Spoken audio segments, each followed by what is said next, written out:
കുഴപ്പമില്ല, നല്ല അടിപൊളിയാണ്. ഹാപ്പിയാണ്, ഫസ്റ്റ് മൂവിയാണ്. സോ ഹാപ്പിയാണ്. എല്ലാവരും സപ്പോർട്ട് ചെയ്യണം. ഫസ്റ്റ് മൂവിയാണ്.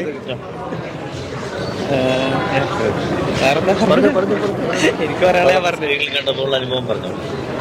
അടിപൊളി എക്സ്പീരിയൻസ് ആയിരുന്നു. എന്തായാലും ഒരു ഡിഫറെന്റ് എക്സ്പീരിയൻസ് ആയിരിക്കും എല്ലാവർക്കും. പടം തിയേറ്ററിൽ നിന്ന് കാണണം. ഫൈറ്റൊക്കെ ഡ്യൂപ്പില്ലാതെ ചെയ്തിരിക്കുന്നത്. എങ്ങനെ ആക്ഷൻ അത് സ്വന്തമായിട്ട് തന്നെ ഡ്യൂപ്പൊന്നും ഇല്ലാതെ ചെയ്തത്. നമ്മുടെ മാഫിയ ശശി സാറായിരുന്നു സ്റ്റണ്ട് ഡയറക്ട് ചെയ്ത്. അപ്പോൾ നമ്മൾ 3 ദിവസം എടുത്തിട്ടാണ് കംപ്ലീറ്റ് ആക്കിയത്. സോങ്ങുകളെ കുറിച്ച് പാട്ടുകൾ 3 സോങ്സ് ഉണ്ട്. യേശുദാസ് സാറാണ്, ശ്രേയ ഘോഷൽ മാഡം ഉണ്ട്, പിന്നെ നജീം അർഷാദ്, പിന്നെ ശ്വേതാമ. സോ എൻ്റെ അടിപൊളി പാട്ടാണ്. എല്ലാവരും തിയേറ്ററിൽ തന്നെ വന്ന് കാണണം, സപ്പോർട്ട് ചെയ്യണം. മാഫിയ ശശി 4 ദിവസം കൊണ്ടാണ് ആ ഫൈറ്റ് കംപ്ലീറ്റ് ചെയ്തത്. പിന്നെ ഒരു പ്രത്യേകതയുള്ളൊരു സിനിമ ആയിട്ട് എനിക്ക് ഫീൽ ചെയ്തു. എൻ്റെ ആദ്യത്തെ സിനിമ ഇൻഹരി ഹർണർ കഴിഞ്ഞിട്ട് വേറെ വ്യത്യാസമായ ഒരു സിനിമ ആയിട്ട് എനിക്കിതിനെ തോന്നുന്നു. എല്ലാവരും ഒന്ന് കണ്ട് ആസ്വദിക്കണമെന്ന് ആഗ്രഹിക്കുന്നു. അതൊരു ഈ ഒരു കാലഘട്ടം നമ്മളാരും കാണാത്തൊരു കാലഘട്ടമാണ്. അപ്പം ഇതിപ്പം ഈ സിനിമയിലൂടെ കണ്ടു കഴിഞ്ഞപ്പോഴത്തേക്ക് ഇപ്പം ഞാൻ ഈ ലൊക്കേഷനിൽ കണ്ട പോലെ അല്ല, ഇപ്പം തിയേറ്ററിൽ കണ്ടു കഴിഞ്ഞപ്പോഴത്തേക്ക് വേറൊരു എക്സ്പീരിയൻസ് ആയിരുന്നു. എല്ലാവരും ഫാമിലിയായിട്ട് വന്ന് കാണുക, സപ്പോർട്ട് ചെയ്യുക. നല്ലൊരു സിനിമയായിട്ടാണ് തോന്നുന്നത്. കാരണം നമ്മൾ അടിയന്തരാവസ്ഥ കാലത്ത് ഏകദേശം ഒരു 1975 അല്ലെങ്കിൽ ഒരു 50 വർഷം പുറകിലേക്കുള്ള ഒരു ചിത്രമായിട്ട് നമുക്കിതിനെ കാണുന്നത്. അപ്പോൾ ആ 50 വർഷക്കാലത്തിന് പഴക്കം, അതിന് മുമ്പുള്ള ഇത് നമുക്കിനി കാണാൻ സാധിക്കില്ല. അത് മാത്രമായിട്ടുള്ള ഒരു വളരെ വെറൈറ്റി ആയിട്ടുള്ളൊരു ചിത്രമാണ്. തീർച്ചയായിട്ടും ഒരു ക്രിസ്ത്യൻ പശ്ചാത്തലമുള്ള ഒരു കുടുംബത്തിൻ്റെ ഒരു കഥയാണ്. ആ വിശ്വാസത്തിൽ വളർന്നു വരുന്ന ഒരു പോസിറ്റീവായിട്ടുള്ള ഒരു മെസ്സേജാണ് ഈ ചിത്രം കൊടുക്കുന്നത്. വളരെ നമുക്ക് വ്യത്യസ്തമായ ഒരു അനുഭവം തരുന്ന ഒരു സിനിമയാണിത്. കാരണം നമ്മൾ കണ്ടിട്ടില്ലാത്തൊരു കാലഘട്ടം. ഞങ്ങളുടെയൊക്കെ ചെറുപ്പത്തിൽ ഞങ്ങൾക്ക് ഓർമ്മയുണ്ടാവും, പക്ഷേ ഇന്നത്തെ തലമുറയ്ക്ക് അത് ഓർമ്മയില്ലാത്തൊരു കാലഘട്ടത്തെ ഇതിൽ പുനരാവിഷ്കരിച്ചിരിക്കുകയാണ്. സംഗീതത്തിന് വളരെ പ്രാധാന്യം കൊടുത്തിട്ടുണ്ട്. നമുക്കറിയാം ആലപ്പി അഷ്റഫ് എന്ന് പറയുന്ന സംവിധായകൻ്റെ ക്രാഫ്റ്റ് എന്താണെന്നുള്ളത്. അദ്ദേഹത്തിൻ്റെ പഴയകാല സിനിമകളൊക്കെ നോക്കിയാൽ നമുക്ക് ഇന്നും മനസ്സിൽ നിൽക്കുന്ന പാട്ടുകളുണ്ട്.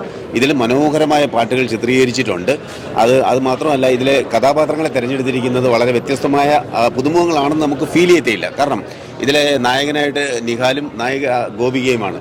പക്ഷേ അവരുടെ ആ പെർഫോമൻസും അതിൽ പങ്കെടുത്ത ഓരോരുത്തരുടെയും പെർഫോമൻസ് കാണുമ്പോൾ നമുക്ക് മനസ്സിലാവുന്നത് അവർ ആ കഥാപാത്രങ്ങൾക്ക് എത്രമാത്രം ആപ്റ്റാണോ അതുപോലെ ഇഴുകിയാണ് അഭിനയിച്ചിരിക്കുന്നത്. പുതുമുഖങ്ങളാണ് നമുക്ക് ഫീൽ ചെയ്യാത്ത രീതിയിൽ. ഒന്നുകൊണ്ടും നമുക്ക് ബോറടിക്കാത്ത മനോഹരമായ ഒരു ഫാമിലി എൻ്റർടൈനറാണ് ഈ സിനിമ.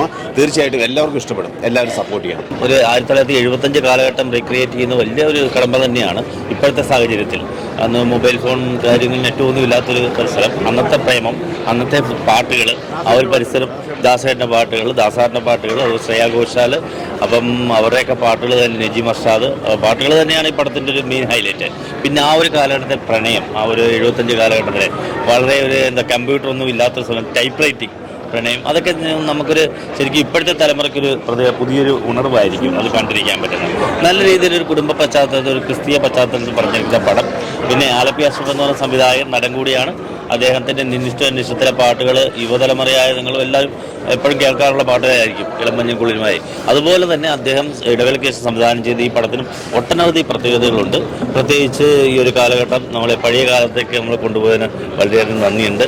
എന്ന് വെച്ചാൽ ഈ പടം കണ്ടിരിക്കുമ്പോൾ പല രംഗങ്ങളും നമുക്ക് ഫീൽ ചെയ്യുന്നുണ്ട് പല രീതിയിൽ. ആ പ്രണയം തന്നെ എടുത്തു പറയത്തക്കാണ്. പിന്നെ നായകൻ്റെ ആക്ഷൻ രംഗങ്ങൾ, നായികയുടെ ആ ഒരു ശാരീരതയുള്ള ആ മുഖം സൗന്ദര്യം, പിന്നെ അങ്ങനെ ഒട്ടനവധി ഘടകങ്ങളുണ്ട്. ഏറെക്കുറെ പുതുമുഖ താരങ്ങളാണ്. പുതുമുഖങ്ങളെല്ലാം നല്ല അവസരം നൽകിയിട്ടുണ്ട്. അവരെല്ലാവരും തന്നെ നന്നായിട്ട് അഭിനയിച്ചിട്ടുണ്ട്. നല്ലൊരു ചിത്രം, ആരും കണ്ട മോശം പറയത്തില്ല. അടിയന്തരാവസ്ഥക്കാലത്ത് അനുരാഗം, ഈ അനുരാഗം തന്നെയാണ്. ഒരു രാഷ്ട്രീയ ചിത്രമല്ലത്. ശരിക്കും പടം കണ്ടിറങ്ങും ആ പേരിൽ ചിലപ്പം ഒരു പൊളിറ്റിക്സ് ആണോ എന്നൊക്കെ തോന്നും, പക്ഷെ അല്ല, ഒരു പ്രണയ ചിത്രമാണ് പറഞ്ഞിരിക്കുന്നത്. പ്രേക്ഷകർക്ക് നല്ലൊരു ന്യൂ ഇയർ, ഒരു പുതുവത്സര വിരുന്നാണ് ഈ ചിത്രം. എല്ലാ പ്രേക്ഷകരും വന്ന് തിയേറ്ററിൽ വന്ന് കാണേണ്ടതാണ്. അടിയന്തരാവസ്ഥക്കാലത്തെ അനുരാഗം.